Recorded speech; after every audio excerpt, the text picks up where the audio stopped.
Assalamualaikum warahmatullahi wabarakatuh.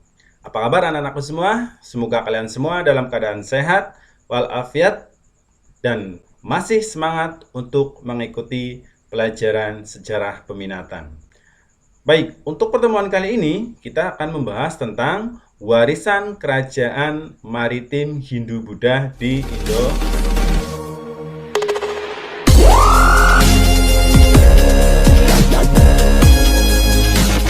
Warisan peninggalan kerajaan maritim Hindu-Buddha diantaranya ada Candi Borobudur, Candi Prambanan.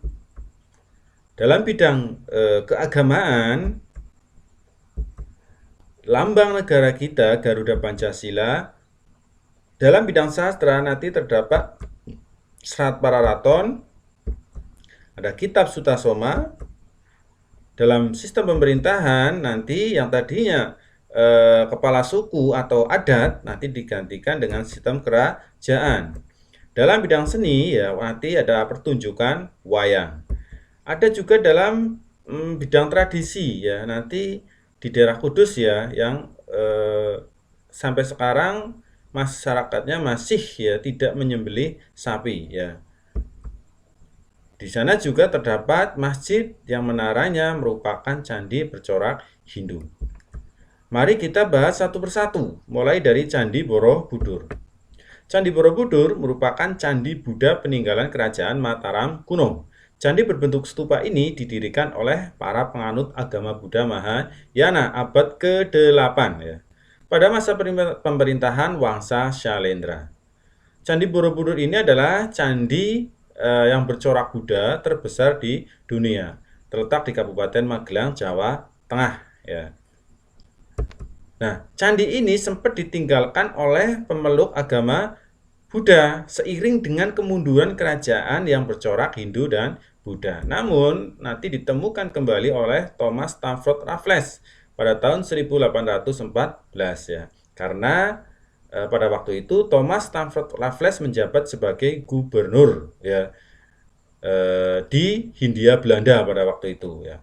Dan Inggris pernah menjajah Indonesia selama kurang lebih 5 tahun, mulai dari tahun 1811 sampai 1816. Nah, oleh UNESCO, Borobudur ditetapkan sebagai warisan cagar dunia, yang kemudian bersama-sama dengan pemerintah Indonesia melakukan pemugaran tahun 1975 sampai 1982. Candi Borobudur juga masih aktif digunakan untuk ritual keagamaan ya oleh penganut Buddha, yaitu hari Trisuci Waisak. Dan yang terakhir, Candi Borobudur juga menjadi destinasi wisata baik lokal maupun mancanegara. Kalau dalam bentuk bangunan masih banyak candi-candi peninggalan dari kerajaan maritim Hindu dan Buddha. Ada Candi Prambanan, Bajang Ratu, Penataran, Mendut ya, dan candi-candi yang lain. Selanjutnya dalam bidang keagamaan, warisannya ya sampai sekarang masih ada orang yang memeluk agama Hindu dan Buddha. Bahkan di Bali masih menjadi mayoritas ya. Itu saja. Nah, selanjutnya lambang negara kita burung Garuda Pancasila itu juga merupakan warisan dari kerajaan maritim Hindu dan Buddha. Lambang burung Garuda Pancasila itu sendiri dibentuk pada tahun 1950. Jadi selama kurang lebih 5 tahun Indonesia setelah merdeka belum memiliki lambang negara. Makanya Insinyur Soekarno merasakan perlu adanya lambang negara ya. Maka dibentuklah Panitia Lencana Negara tahun 1950 yang anggotanya ada Muhammad Yamin, Ki Hajar Dewantoro, M.A. Palaupesi, Muhammad Nasir, dan R.M. Ngabei Purbacaraka. Nah, kemudian Panitia Lencana ini mengadakan sayembara ya untuk merancang lambang negara Indonesia. Nah, kemudian sayembara itu dimenangkan oleh Sultan Hamid II dari Pontianak ya. Rancangan awalnya bisa dilihat ya, itu masih gundul ya, bentuknya masih seperti itu. Nah, kemudian karena rancangan awal ini mirip dengan lambang burung Garuda, mirip dengan lambang negara Amerika Serikat ya, gundul itu, maka nanti oleh Insinyur Soekarno dan Muhammad Hatta kemudian diusulkan ya untuk diadakan penambahan ya. Dan jadilah lambang burung Garuda yang sampai saat ini ya, seperti sekarang ini. Nah, lalu apa kaitannya dengan kerajaan Hindu-Buddha? Kaitannya adalah ternyata lambang burung Garuda ini ada hampir di setiap candi yang ada di Indonesia, seperti Candi Prambanan, Mendut, dan Penataran. Ya, ada dalam bentuk arca ya. Jadi di setiap candi yang ada di Indonesia itu ada arca berbentuk Garuda ini ya. Nah, ternyata menurut mitologi kuno, burung Garuda ini adalah kendaraan dari Dewa Wisnu yang melambangkan kejayaan. Ya. Nah, Indonesia sebagai negara yang besar tentu saja ingin mengikuti jejak para pendahulunya seperti Kerajaan Majapahit, Sriwijaya, Mataram kuno ya, dan yang lain. Ingin menjadi negara yang kuat, negara yang jaya. Maka para pendiri bangsa ini sepakat menjadikan lambang negara, burung Garuda ini menjadi lambang negara Indonesia. Nah, selanjutnya ada Serat Paraton dan Kekawin Sutasoma. Ini juga sampai sekarang masih ada ya, hasil karya ini. Bahkan banyak kata-kata yang merupakan serapan dari kitab Kakawin Sutasoma dan Surat Paraton itu. Contohnya adalah istilah Bhinneka Tunggal Ika ini juga diambil dari kitab Sutasoma ya, berbeda-beda tetapi tetap satu juga. Ya, inilah simbol ya, yang dicengkram kuat oleh lambang burung Garuda kita ya. Nah, selanjutnya dalam bidang sistem pemerintahan ya. Indonesia sebelum datangnya pengaruh Hindu-Buddha adalah dipimpin oleh kepala suku atau adat ya. Kemudian datangnya ajaran Hindu dan Buddha merubah sistem tatanan pemerintahan kita ya.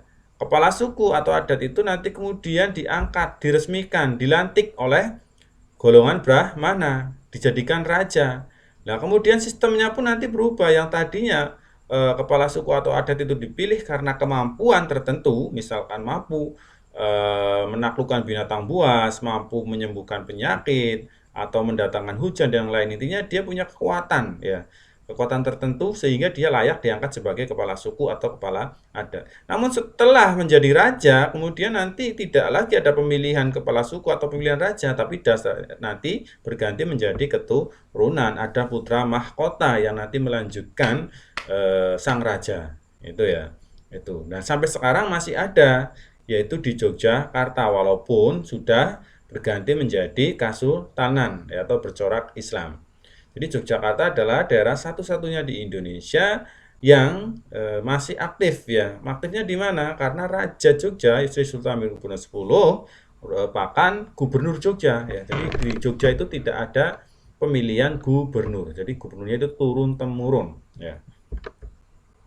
Nah, selanjutnya dalam bidang seni yaitu pertunjukan wayang. Pertunjukan wayang juga merupakan warisan dari kerajaan Hindu-Buddha. Jadi cerita-cerita dalam pewayangan itu adalah cerita-cerita yang berasal dari ajaran Hindu seperti kitab Kisah Mahabharata ya, dan pada Pandawa, Kurawa, Ramasinta dan yang lain. Nah, kemudian oleh para wali songo nanti wayang ini dijadikan media untuk berdakwah khususnya oleh Sunan Kalijaga ya.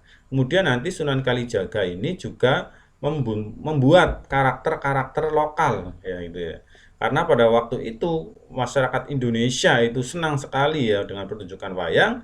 Ya, wayang ini dijadikan media untuk berdakwah. Ceritanya nanti disisipi dengan cerita-cerita lokal. Ya. Dan sampai sekarang wayang pun masih ada ya, dan masih dilestarikan walaupun ya sudah sangat jarang kita jumpai pertunjukan wayang ya.